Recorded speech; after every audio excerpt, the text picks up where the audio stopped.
آقای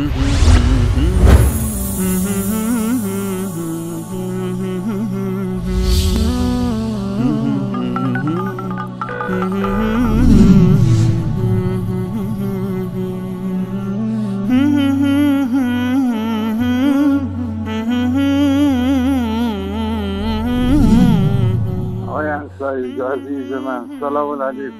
خدا پشت پناه تو و تمام کارمندای پرسوز و با تلاش شبکه بصالحق. من یه درخواستی دارم. علی هستم از رشت.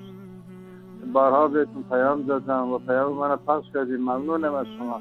اما خواستم سلام گرم مرا با استاد عبدالقدوس خان برسونید و به ایشان بسازید واقعی انصاری یه برنامه ویژه رو بزنید مقایسه این دعای شرکامیش عاشورا با قرآن کریم مقایسه بشه که چقدر جدید با قرآن داره. چون مردم ایران واقعا قرآن رو گذاشتن کنار، دارن این دعای شرکامیش رو میخونن. این واقعا غیرت ما خیلی تاثیر داره رو اعصاب ما، واقعا دیگه خیلی تاثیر داره. ناراحتیم، نمیدید باشه هیجان این دعا رو میخونم ولی دریق از یک کلمه قرآن. خیلی ممنون از برنامه خوبتون. خدا پشت پناهتون باشه. خدا حافظ.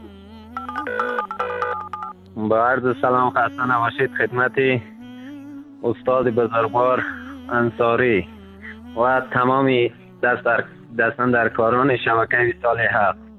من واقعا خوشحالم که امروز چنین شبکه‌های توحیدی را میبینیم و من یک جوان 30 ساله هستم که در بیشتر از نصف عمرم به اندازه همین یک سالی که این شبکه آشنا شدم و دیدم، من علم و ادب نیاموختم و یاد نگرفتم. واقعا تشکر میکنم از این برنامه زیبای استاد انصاری که ما را با اینکه اهل سنت بودیم و موحد بودیم بازم آگاهی کامل نداشتیم از دین، از اسلام.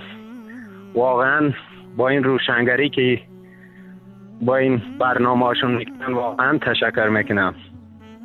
و یه چیز دیگه هم رابطه با این آخوندهای جاهل بگم که با این دروغی که میگن، نه اینکه مردم گمراه کنن و فریب بدن، چشم مردم هر روز بازتر روشنتر میکنن. این لازم نیست که استاد انصاری یا استادان دیگری بیان در برنامه پاسخی از اینا را بدن. همین کافی است که دروغای خودشون دیگریشون از زیر سوال میبره. واقعا آخوندی یه چیزی میگه، دیگریش میگه زیدی از اون یکی را زیر سوال میبره و خودشون مسخره میکنن با این حرفاشون. یک میگه اسم حضرت علی در قرآن ذکر شده است، دیگری میگه اگر اسمش در قرآن می اومده ذکر میشید وهابیات قرآن تعریف میکردن، چه کار میکردن، فلان میکردن. این یک با این حرفاش دیگری را زیر سوال میبره. واقعا از این دروغاشون باعث این میشه که مردم بیشتر آگاهی پیدا کنن، بیشتر روشنگری پیدا کنن.